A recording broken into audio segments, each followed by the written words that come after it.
Hey YouTube, welcome to the shit show that is the Stevens 320 shotgun. So a little backstory, this was the first shotgun I ever purchased. Thought it was cool, had the tactical stock on it and shit. And I've had it for, 8 years now. But I've only been able to use it for about 2. Because after that, it broke. So today I'm going to show you some of the mods and repairs that I've made to it, and then we're going to reassemble the damn thing. Alright. So for starters, what broke on me was the pump tube here. It completely came off. Like, this whole tube just came right off. When it was manufactured, it had 3 little tack welds inside here on the 2 arms. And yeah, shitty little tack welds that went right through this thin ass tube. And all 6 of them snapped, 3 on each arm. And that's how it stayed for the last 6 years. Well, I finally had a friend who was really good at welding, and he did a little work on there for me. It's not the prettiest, but it's holding. And after bending and rewarping it back into shape, I think we're ready to reassemble it. But on top of that, I have also chopped the end of the handguard off. Because this tube has this annoying little nut and really fine thread. Let's see. And I just didn't want to deal with it. I don't have the tool for that castle nut tool. So I chopped off the front end. All that plastic was completely aesthetic anyways. Served no real purpose. And yeah, it's going to work when I put it back together. So let's get to it. First things first, we're going to reassemble the bolt. And as we go, I'm going to mention the tools that we need, so just follow along with me here.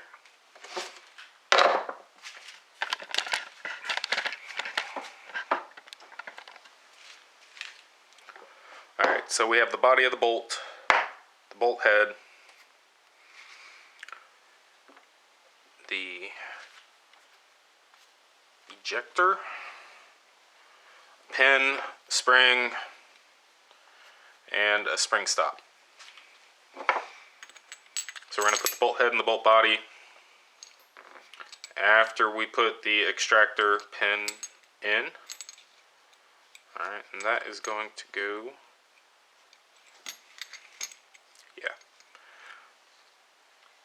it's going to go in the direction of the ejection port. So if it's upside down, it's going to be to the left. If it's right side up, it's going to be to the right. Alright, anyways, you'll have a hole, and this cutout part of the bolt head back here should be facing towards the bottom. Alright, next, spring, insert, spring stop, put her in there. And now we need to get some tools, because you need to depress that spring and spring stop far enough to get this pin in. So what I'm going to use is a punch and a vise, or a clamp, whatever you want to call it.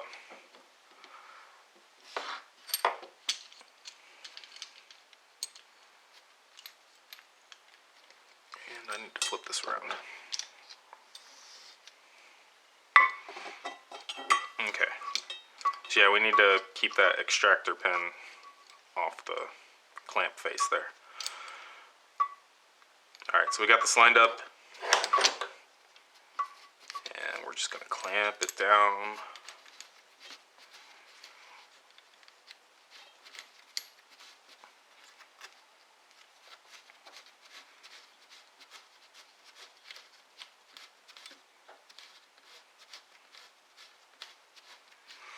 Alright, and if you can see it here,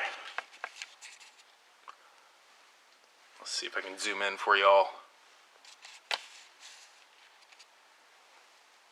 I'll just pick it up. Alright, so if you can see here, I'm just starting to see the punch that's about to fly off and send the spring flying. So once it is depressed, yeah, I'll catch you guys in a minute. Alright, so after several minutes of searching for all these little pieces, we're back. And I have this set up to about where we left off. I have the punch completely depressing the spring and the spring holder. And now we're going to insert the detent. Now with the detent, you can see it's not concentric. The hole is closer to one end than the other. So you are going to want to place the end that is closer to the hole down into the bolt. So when the bolt is upright, this will be facing up. Alright, so we're going to slide this in the hole, and then we're going to slowly let off on the clamp here.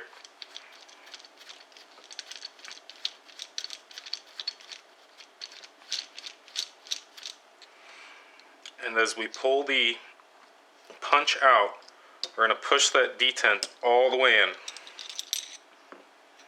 And sometimes if it doesn't want to go all the way in, or just to make sure it is seated all the way, go ahead and get another punch and give it a nice little push there.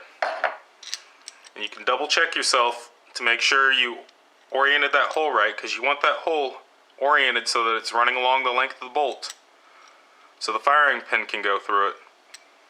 I know you guys probably can't see that.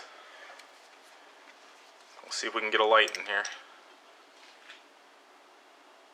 Alright. Should be able to see light through it. It should be a nice concentric hole all the way through.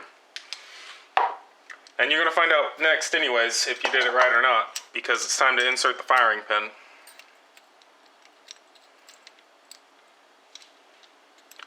So you're going to insert the firing pin, and you can check it, like I said. Just give it a push. See the firing pin come through, you know it's good. If the firing pin can go this far, you're good.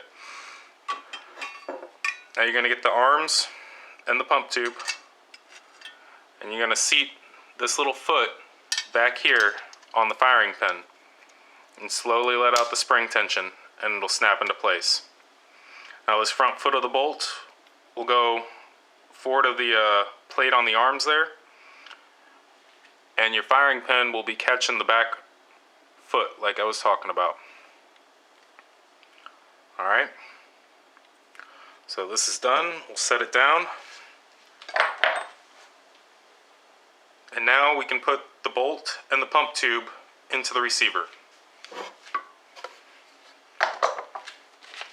Before we do that, I'm going to add a little oil to it.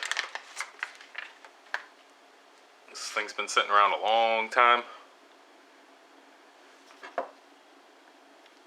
Just get a little rim oil. Some of the critical parts here.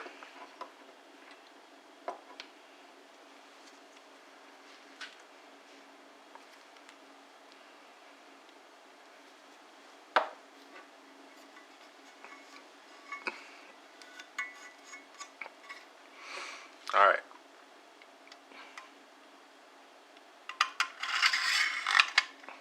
Just fit it in there. And it goes.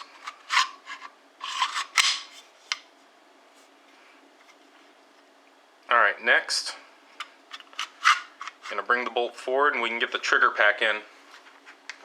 Now the trigger pack is something I did not disassemble any further. If you really wanted to, you can take these pins out and get the springs, the hammer, sear, all that out of there. But to me, it's just not necessary, not worth it. So this front part here, these front little feet, they're going to fit in there into the receiver, and it's just going to drop right in. And from there, you line the one hole on the receiver up and insert this pin. And now this pin is concentric, so it doesn't matter which way you put it in there. Just shove it in.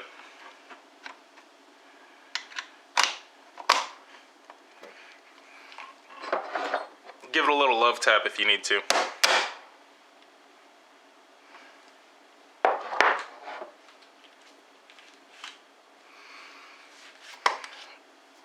And that's it. Trigger pack's in, bolts in.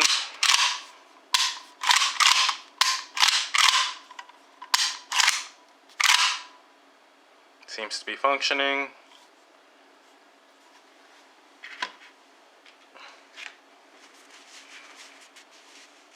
And I forgot to put the foregrip on. So,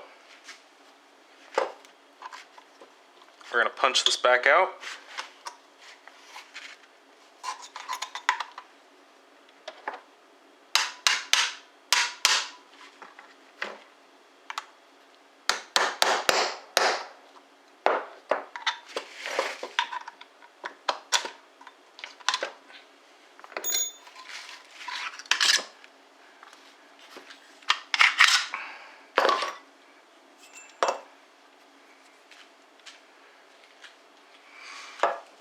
And we are going to get the foregrip on. So that's easy. Just fits right in there. Make sure the arms go all the way into their grooves. And then this nut goes on it. You're just going to screw it down until it's tight.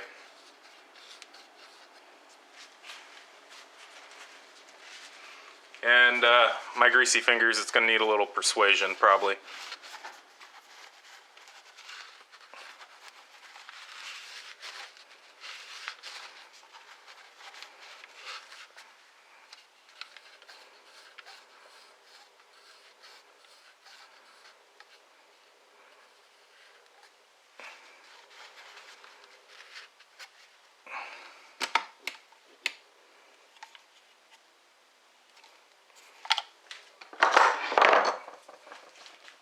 Persuasion. And you're pretty much just going to tighten this until it is snug against the plastic. And if you have the plastic on the fore in there, you're going to need a special tool to fit into those two grooves to do this.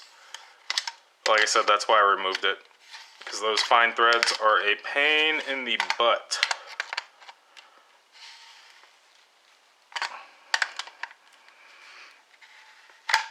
Alright, we'll call that good.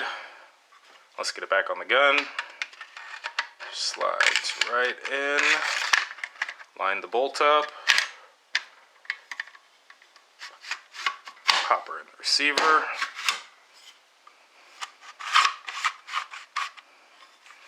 And let's get the trigger pack back in. Again, get the feet in there and drop it in. Line up the hole. Get the pin in. Give it a little love.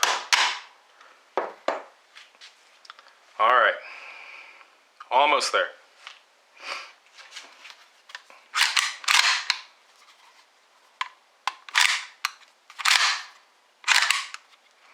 Okay. Now with the bolt back, let's go ahead and get the barrel on.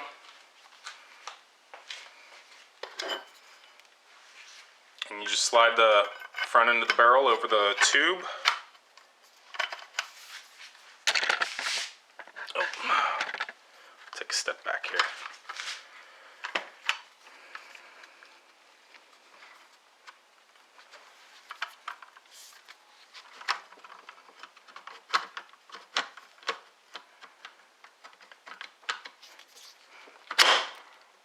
There it goes.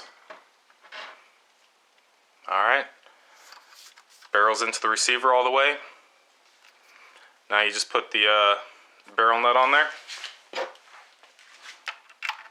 Now one thing to keep in mind, this does have a little detent up here, and you'll hear a clicking noise once you get it on there.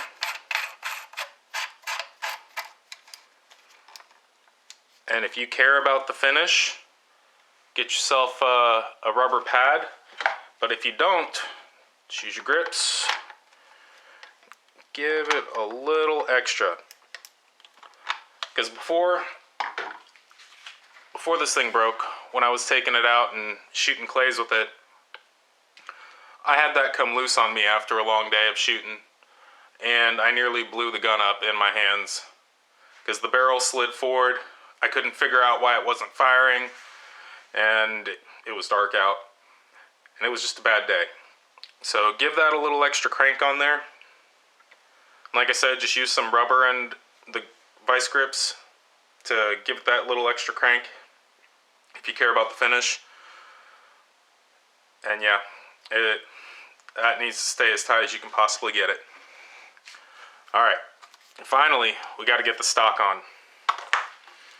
Now, when you take the stock off, and you have to get the trigger pack out, you see,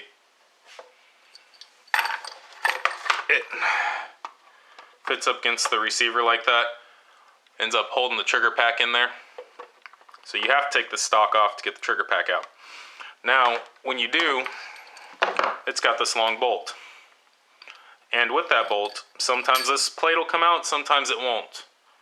Now, unfortunately for me, it came out. So, we're just going to slide the plate onto the bolt and drop it in the end of the stock. And fat end's going to go up.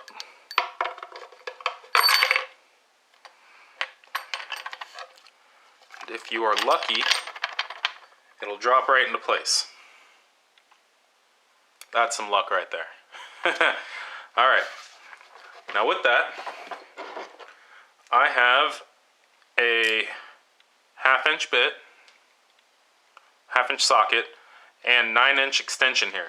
And you need all 9 inches, a 6er and a 3, and a 1/2 socket. So we will go ahead and get that onto the bolt now, and we will get this up to the receiver. And you want to start that any way you can, because it will not want to go.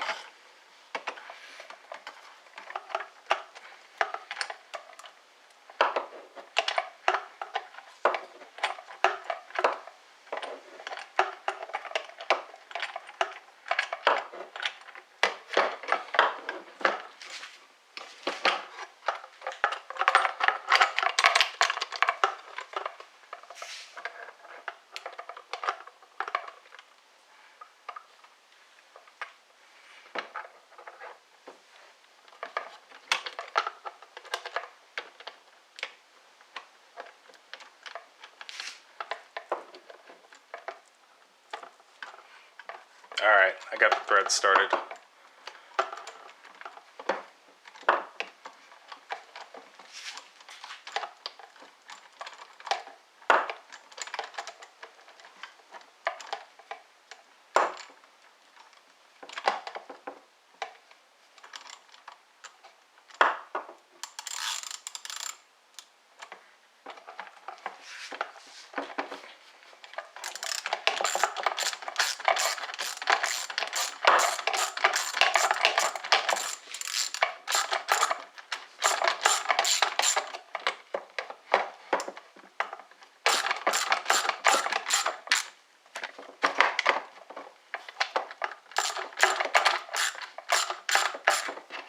Alright, line it up and just keep cranking on it. I'm sure there's some kind of torque spec for it, but fuck that. Just crank on that sumbitch as hard as you can. Make sure that plate locks in good into the stock. And the stock locks in real good to the receiver.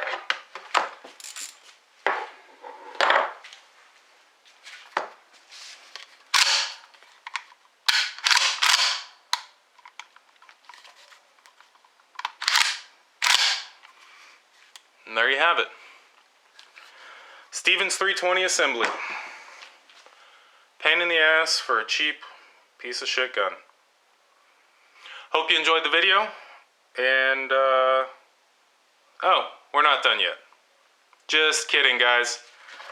You don't want to shoot this with the stock like that. There's no butt pad on there. Butt pad.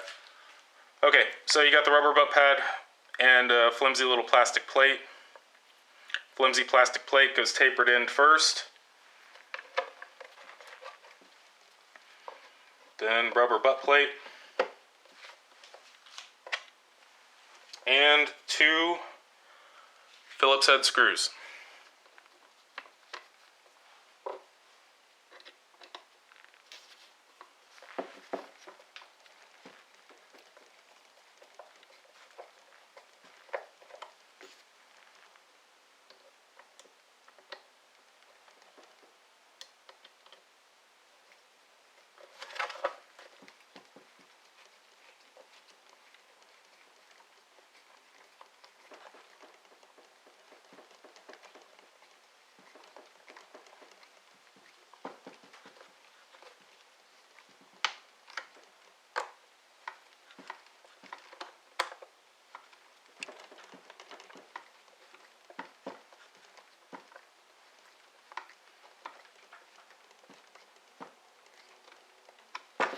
Alright. Butt pads on. Now, outro. Stupid ass Stevens 320 shotgun. Hope you enjoyed the video. Like and subscribe, drop me a comment, and I'll see you all next time.